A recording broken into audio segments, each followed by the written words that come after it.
j'espère que tu vas bien. Bienvenue dans cette petite vidéo update de ma vie et également en parallèle update de la chaîne. Pour ceux peut-être qui ne me connaissent pas, moi c'est Tony, mais tu peux m'appeler Tony Leaf, voilà. Je tenais à m'excuser de ne pas être très présent sur YouTube, en tout cas en vidéo. Tu sais, j'habite dans un appart depuis 6-8 mois environ. Je pense un petit peu que...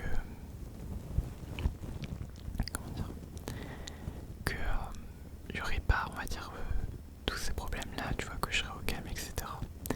Et ça, c'est une des raisons de pourquoi je ne tourne pas et qui est une grosse raison. Il est actuellement 4h40 du matin. Et dites-vous qu'il y a toujours des gens qui hurlent dans la rue, quoi. Et ça participe au fait que je suis démotivé pour tourner des vidéos. Parce que j'ai peur en fait de devoir faire du montage de 2 heures de vidéo pour une vidéo de 45 minutes à la fin, vous voyez. Et c'est vrai que il y a cette partie-là qui est assez, on va dire, conséquente. Qui fait que c'est assez compliqué pour moi. Là, cette petite vidéo, je voulais la faire parce que j'ai plein de choses à dire. Mais je tenais quand même, oui, à m'excuser de mon manquement. Justement, un de mes goals 2025, ça serait de devenir régulier en vidéo. Mais pour ça, il me faut un endroit calme. Et justement, on va passer au deuxième sujet. Le deuxième sujet dont j'ai envie de parler, c'est du fait que je vais redéménager chez mes parents.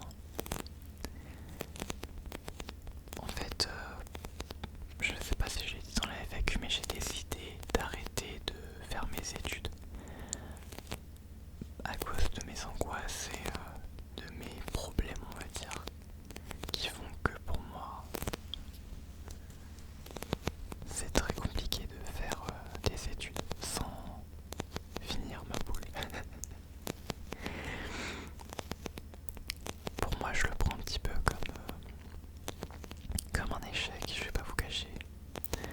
Je le prends un peu comme un échec parce que j'avais tellement misé sur justement cette reprise d'études en mode je vais réussir, je vais être tranquille en appart, je vais pouvoir faire tranquillement des études et puis les éphémères. Et puis au final, je vois que ça se passe pas comme j'aurais voulu. Mais d'un autre côté, je suis content d'avoir fait justement cette chose-là parce que ça m'a permis d'être diagnostiqué d'un TDAH que je souffre du coup depuis que je suis né. J'ai toujours été quelqu'un de très tête en l'air, c'est ce qu'on me dit souvent. De très, on va dire, perché comme garçon, je suis perché. Je fais beaucoup d'erreurs, mais attention, je vais te faire rire. Dis-toi qu'il y a genre un mois ou un truc du genre, je sais plus. J'ai fait à manger, c'est une soirée, hein. J'ai fait à manger et tout, et je vous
savoir exactement, tu vois. Parce que je me sens... je pense qu'il y en a beaucoup peut-être qui ont ce sentiment-là. Je sais que j'ai tendance à attirer ce qu'on appelle les neuroatypiques.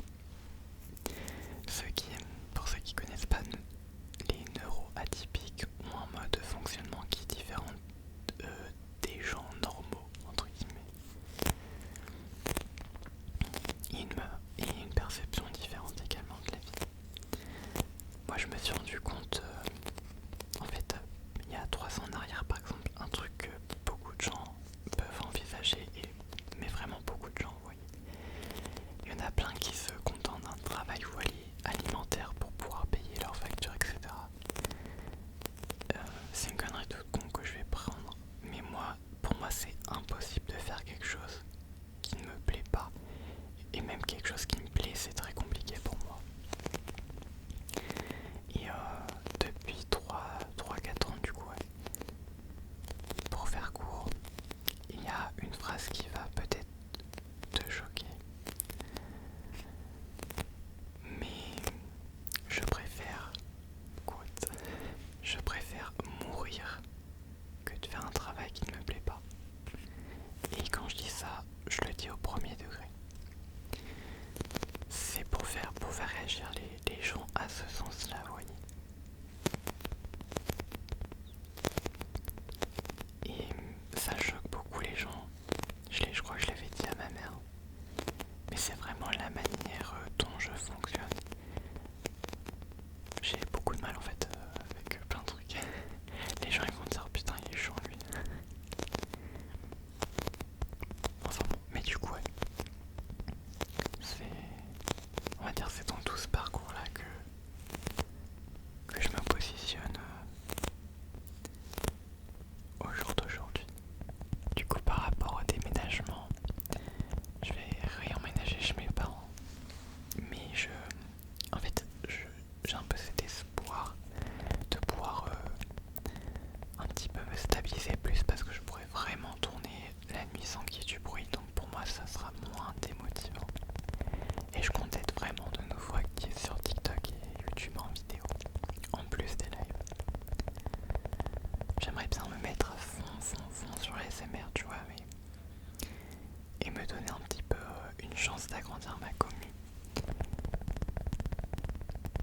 Et pourquoi pas un jour en vivre de l'ASMR, ça sera un petit peu le petit rêve. Parce que pour moi c'est quelque chose que j'adore parce que j'y passe vraiment tout mon temps libre. Et c'est quelque chose également que j'arrive à faire. C'est bête ce que je vais dire, mais justement je suis chez moi, je suis au calme, plus ou moins. J'ai pas cet aspect réellement social également, parce que je m'en rendais pas compte, mais pour moi parler à quelqu'un c'est très très très très stressant parce que je pense en permanence à ce que je vais dire. J'essaie un petit peu de contrôler les choses que je vais dire, etc. Parce que dans les messages que que je disais avant, on voit que j'ai pas de filtre et en fait je disais les choses comme elles sont. Et sans m'en rendre compte, je crois que les remarques des gens ont un peu forgé cette idée de attention Tony à ce que tu dis, attention. Du coup, généralement je réfléchis inconsciemment des fois. Enfin, c'est souvent même inconsciemment parce que c'est ancré en moi maintenant.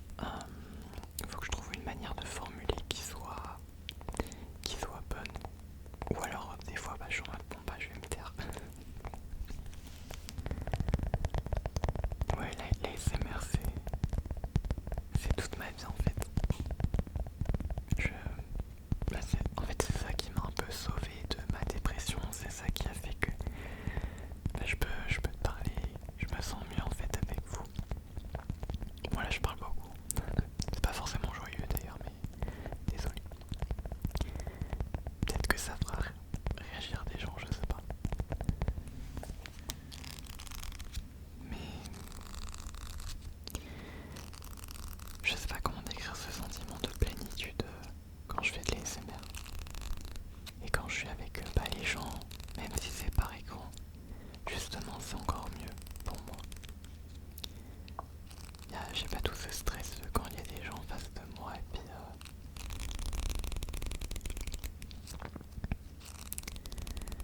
puis je sais pas comment décrire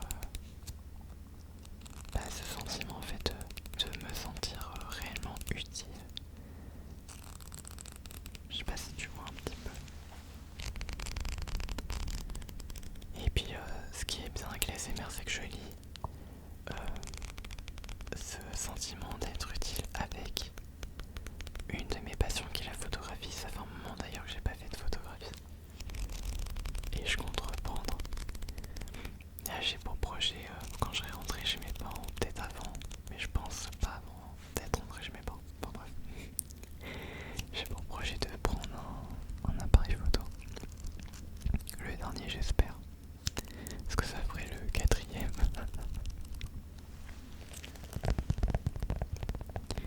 Mais j'adore la photographie et la vidéographie, j'aime beaucoup également. C'est pas pour rien que j'ai investi dans du bon matos, vous voyez. Bon là je suis avec un Blue Yeti, mais ça fait partie des choses que je compte acheter. Je compte prendre des Rode TF100, c'est les mêmes micros que la Nokia. Et je compte également prendre un 3DO, c'est vous savez les micros oreilles. D'ailleurs je dis vous, je sais jamais si les gens veulent que je les tuto, les vous voix. Est-ce que je dois parler en l'air? Je sais pas. Dis-moi ton avis, tu préfères tu ou tu préfères que je dise vous, ou alors tu t'en fous complètement.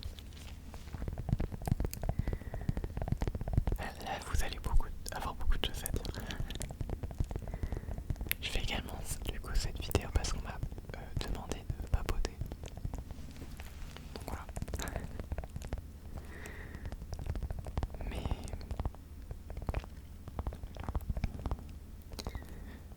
c'est vrai que l'ASMR c'est vraiment quelque chose qui me plaît, qui me motive dans ma vie, qui me donne des buts. Je sais pas comment dire. Ça me donne cette envie d'aller de l'avant, de partir à la conquête du monde, et transformer tout le monde en petites feuilles.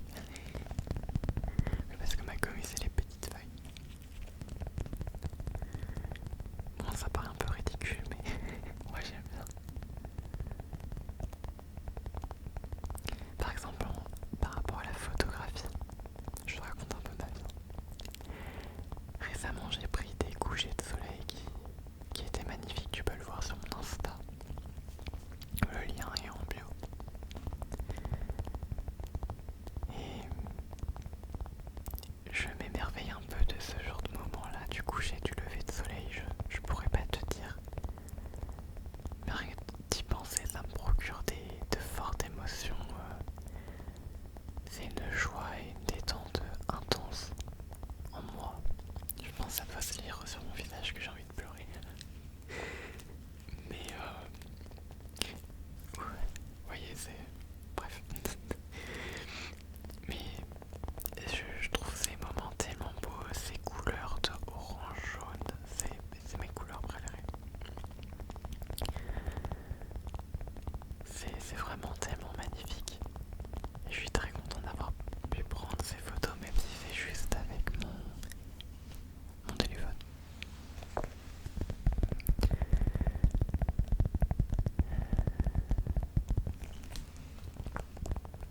Et c'est ces petits moments-là que je pense je vais toujours chérir. On essaie un petit peu d'effacer le négatif de la vie. Même si j'ai l'impression d'avoir échoué. Faut que je vois que c'est pas un échec, que c'est juste que j'apprends à mieux me connaître. Et j'ai enfin arrêté de m'ignorer. Je me suis tellement ignoré pendant tant d'années que j'en suis à un stade où je sais même plus qui je suis réellement.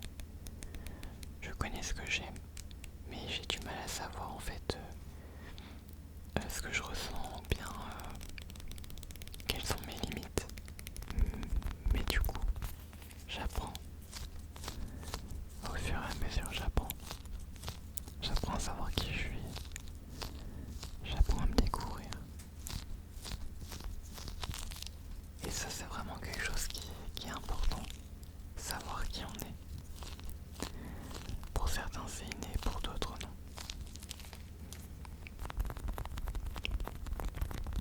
Et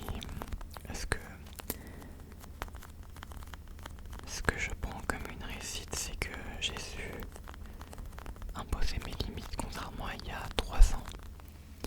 Il y a 3 ans, c'était vraiment la pire année de ma vie, enfin 3-4 ans environ. C'était vraiment la pire année de ma vie. J'étais à l'IUT en études informatiques à La Rochelle.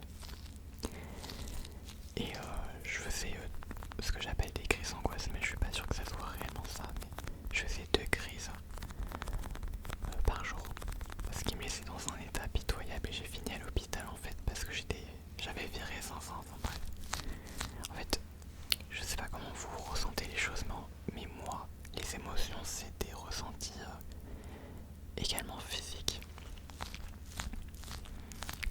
Ça va être des douleurs, des sensations d'étouffement, des trucs comme ça. Enfin, bref. Et j'ai fait une énorme crise et je me suis mis à me taper dans les murs. Vraiment, j'étais devenu Dobby pour le coup.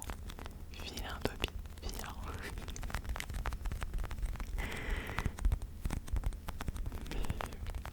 Mais j'ai fini à l'hôpital. Et là, ce que je vois, c'est que j'ai fait la première crise en fait au contrôle. Et je vais expliquer en gros. Il y avait un contrôle en espagnol. Ça, je le savais. Sauf que ce que j'avais oublié, c'est qu'il fallait regarder un film que j'ai évidemment pas du tout regardé. Parce que j'avais oublié. Et pourtant, la prof l'a répété plusieurs fois. Mais en fait, ça, par exemple, c'est un truc qui fait partie de mon TDA. Et c'est dans ce sens-là également que la fac n'est pas fait pour moi. C'est parce que c'est pas adapté.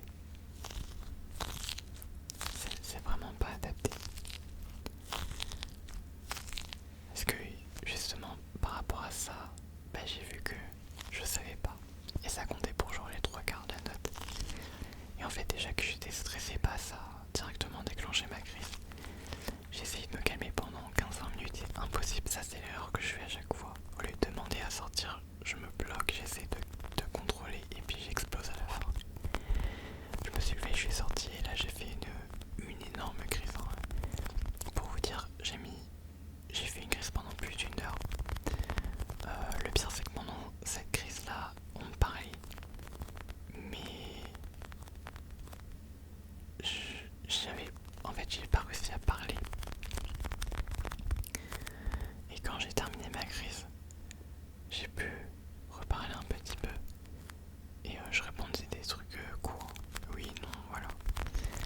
Et en fait, cette crise, elle était tellement énorme que faut savoir que avec précision, j'ai été en position fétale. Quand je m'écris, je me mets en position fétale. En fait, je ferme les yeux. Je me mets un casque également, généralement. Voilà. J'essaie de m'isoler. Et quand j'ai réussi à me sentir mieux, du coup, on m'a demandé si vous voulez. On m'a dit, viens, tu vas dans un endroit calme. Et du coup, j'ai voulu me lever. Et dites-vous que ce genre de crise c'est tellement horrible que j'avais même plus la force de me lever. On a dû me lever à 2. Et ensuite, on a dû me tenir pour que je puisse marcher. Et à partir de là, j'ai compris que en fait, non, ça s'était pas calmé, que c'était toujours là. Et ce qui est bien, c'est que en voyant ça, j'ai dit non, ça ne passe pas, je ferai pas. Du coup, j'ai pas fait les contrôles.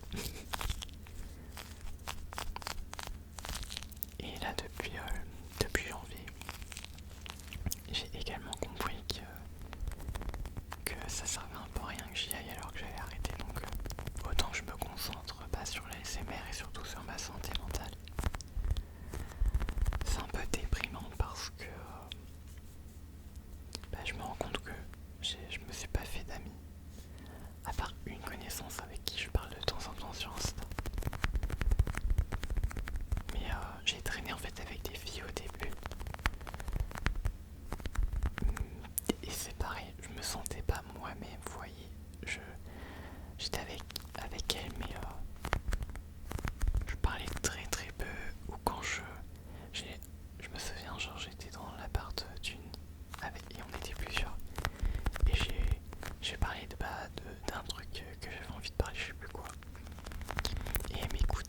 genre j'étais en mode est-ce qu'elle s'en fout ou pas de ce que je dis, tu vois. Parce que c'est le truc, c'est que j'arrive pas à savoir si les gens s'en foutent ou pas.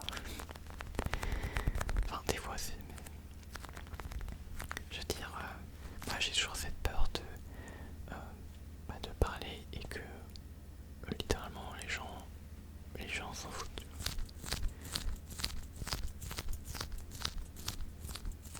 vois. Mais du coup, je me suis pas fait d'amis. Elles m'ont jamais envoyé de message et puis moi non plus, du coup. Et pour vous dire, au bout d'un moment, bah, je leur parle même plus. Vous allez dire, c'est comme ça, c'est la vie. Je sais. Et pourtant, il y a plusieurs mecs qui ont essayé de se rapprocher de moi et eux croyaient que j'étais timide. Ce qui est un peu le cas, mais il n'y a pas que ça.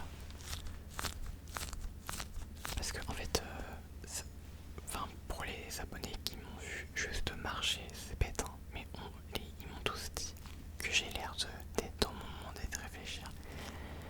Et c'est en ce sens-là que je sais que je suis différent, je le vois. Je pensais pas l'être autant. C'est en relisant les messages que je vois que effectivement, voilà. Je me suis toujours senti différent, mais pas à ce point-là. Et c'est vrai que pas maintenant que je m'en rends plus compte, ça fait mal un petit peu. Mais en même temps, je me dis bah je suis juste moi et il faut que je sois moi, faut pas que j'essaye de ressembler à quelqu'un d'autre que à moi. Faut que je sois moi et c'est comme ça que je serai pleinement heureux. Et il faut que je trouve des gens qui me ressemblent. Heureusement, j'ai ma meilleure amie qui s'appelle Lola. On est amis depuis la 6ème. En fait, ce qui est bien, c'est que pendant un an, je crois que je lui ai pas parlé à peine. Et pourtant, notre relation, elle a jamais changé. C'est toujours resté la même. Et au fur et à mesure, en fait, on se parle pas non plus beaucoup, vous voyez. Genre, on peut échanger une fois par semaine, voire des fois très peu, vous voyez. Mais la relation avec ma meilleure amie, elle change pas. Là où je sais que pour beaucoup de personnes, bah, quand tu parles plus, tu t'éloignes. Moi, avec ma meilleure amie, on s'est jamais éloigné. Je sais pas comment expliquer, c'est naturel avec elle, vous voyez. Enfin, je lui parle pas comme je vous parle parce que je veux la protéger également, mais c'est vraiment beaucoup plus naturel. Parce que moi j'ai pas ce mécanisme de prendre des nouvelles, il faut que j'y pense consciemment. C'est pareil avec mes grands-mères par exemple. J'ai toujours pensé à appeler grand-mère.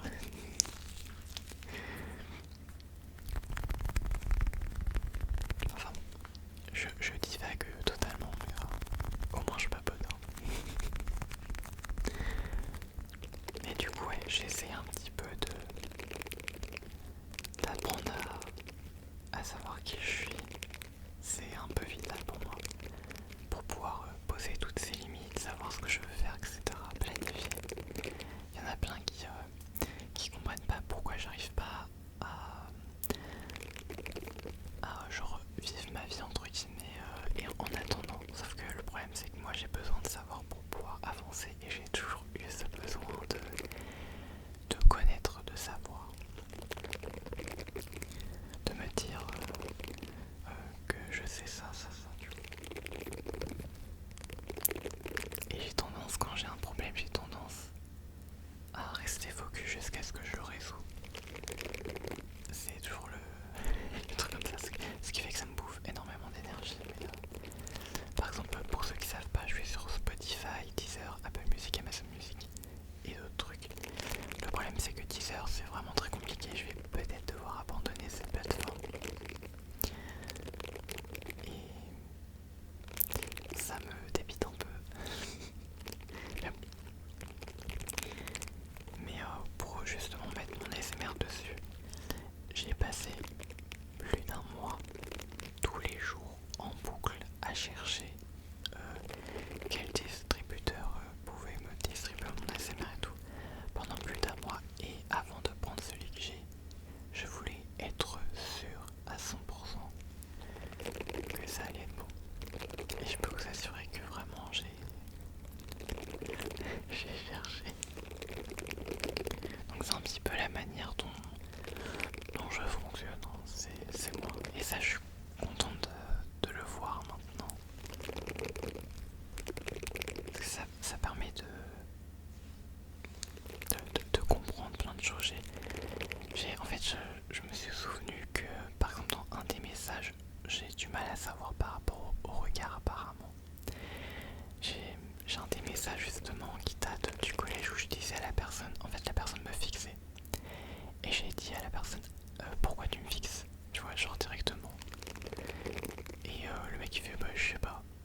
messages également, en fait j'ai découvert vraiment beaucoup de choses parce que j'ai oublié beaucoup de choses, c'est un de mes mécanismes de défense. Mais en fait dans certains messages au lycée par exemple on m'avait dit que j'étais chelou et en fait j'avais tellement l'habitude que j'ai répondu oui merci je sais. Genre en mode genre c'est une qualité mais au fond de moi c'est blessant tu vois. Et je le prenais un petit peu en mode bon allez on rigole. Mais au fond de moi bah voilà.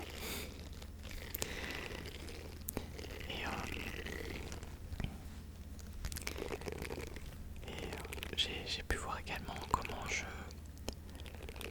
je voulais que je rentre en contact avec les gens et en fait quand je voulais rentrer en contact avec les gens il y a un des messages c'était coucou moi c'est Tony et je disais également mon nom de famille et je disais ton anniversaire c'est le nanana, le mien c'est le nanana.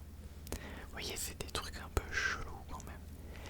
Et à une autre personne je lui ai fait directement je lui ai fait si je te dis que si je te dis que je t'aime tu me dis quoi et je mets entre parenthèses je suis curieux et après je précise je suis en mode mais on a mis un c'est une personne que juste une connaissance dans ma classe au collège. Oui, et c'est genre des trucs hyper chelous. Un mec je vais lui envoyer une photo de Mia et moi c'est en dessin animé avec des licornes. Je lui envoie ça au mec mi-collège. C'est des trucs genre en mode oh là là c'est la honte. Et ben moi je le percevais pas comme ça. J'ai envoyé ça et j'ai fait au mec toi t'es la licorne point d'interrogation ou alors tu es elle et j'envoie une photo d'une meuf avec un sac grenouille qui est en mode comme ça. Elle tient le sac comme ça et elle fait genre tu vois genre une expression hyper pas expressive quoi.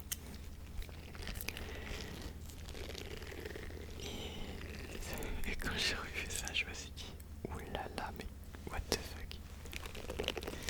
Et c'est pas le seul truc que j'ai fait qui était bizarre.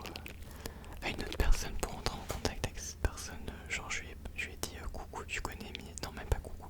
Je lui ai genre envoyé directement, tu connais Mia et moi, point d'interrogation. Parce que c'était mon truc du moment. Et maintenant que j'ai grandi, on va dire, quand je relis mes messages, je me dis oulala.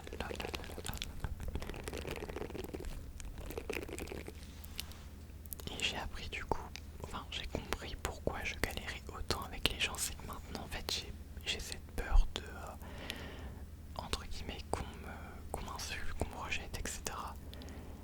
Parce que j'ai vécu ça. Mais j'ai également ce stress de est-ce que je vais bien parler, etc. Qu'est-ce qu'il faut que je dise, etc. Ce qui fait qu'en fait je préfère être seule parce que c'est beaucoup moins compliqué à gérer. Je me rends compte que je suis bien également seule. Mais des fois je me sens seule. Et c'est en ça également que les SMR comble ce petit moment de je me sens seule. Les SMR et les réseaux en général. Donc vraiment ça met un tournant dans ma vie. Tout ce que j'ai vécu en 6 mois, ça m'a permis vraiment d'apprendre à me connaître, de faire des diagnostics qui me permettront également de mieux me connaître. Mais du coup, oui, c'est en ça que l'ASMR c'est vraiment quelque chose qui me permet en fait de m'apporter beaucoup et les réseaux en général. Et ces 6 à 8 mois en fait m'ont permis de vraiment passer mes diagnostics par exemple ou tout simplement de mieux apprendre à me connaître et d'arrêter surtout de me voiler la face en mettant un masque en me disant tout va bien, rien n'est compliqué.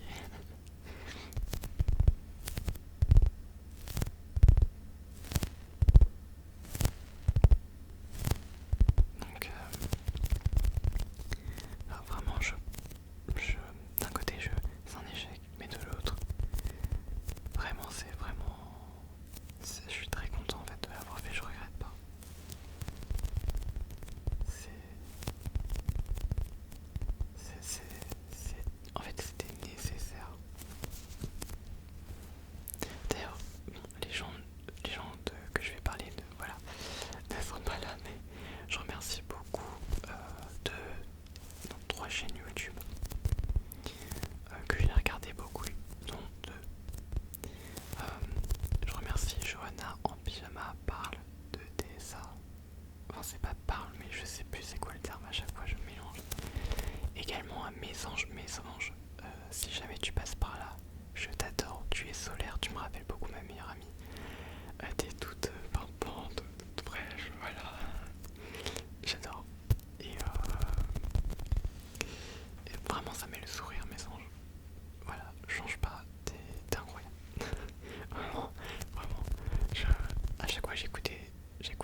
j'ai appris et avec elle et en souriant. Merci également du coup à toi Johanna parce que c'est ta chaîne que j'ai découvert en premier et ça m'a permis également de comprendre plein de choses, pas forcément sur moi mais sur l'autisme en général. Même si tu vois je suis dans un parcours de diagnostic, je sais pas si je le suis ou pas au final. Mais c'est vraiment important d'apprendre en fait. Pour moi, même si, imaginons, je le suis pas, parce que c'est peut-être le cas, ça m'a permis de découvrir un petit peu ce monde et de mieux comprendre comment les gens interagissent, enfin les autistes voient le monde, leur vision un petit peu, vous voyez. Et également, je voulais remercier Dans les yeux d'April parce que c'est vrai que j'ai également appris des choses avec toi. Et en tout cas, merci à vous trois parce que c'est très intéressant parce que même en dehors du TSA en fait, ils ont parlé également de TDAH et je me suis beaucoup reconnu et ça fait du bien de se reconnaître. D'ailleurs en parlant de tout ça, je suis sur un Discord qui parle de TSA et de TDAH et j'en reviens pas à quel point je me sens compris, vous voyez. Il y a un truc qui m'a marqué, c'est qu'à un moment, en fait on n'arrêtait pas de compléter. C'était par rapport, je sais plus quoi, c'était anecdotique, hein, mais en fait dès que j'avais mis un truc, les gens réagissaient et je pensais également exactement la même chose tous. Ça me fait rire mais voilà, ça fait du bien quoi. Enfin, je divague incroyablement beaucoup. Il n'y a plus rien de update de ma vie, là je raconte juste ma vie. Mais en même temps ça me fait du bien et j'espère que pour certains d'entre vous ça vous permettra de vous détendre et de dormir entre autres.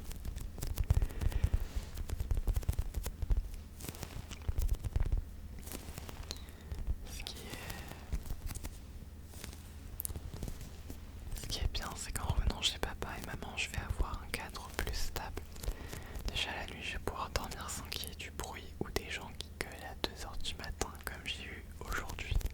Non parce que attendez, pendant 20 minutes, il y avait des gens là qui arrêtaient pas de rigoler ou de crier carrément. Moi j'appelle ça des cris. Hein. Dans la rue pendant 20 minutes. J'ai cru que j'allais... je sais pas. En fait j'ai ouvert ma fenêtre en disant moins de bruit. Parce que j'ai été excédé. Enfin bref.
c'est sorti.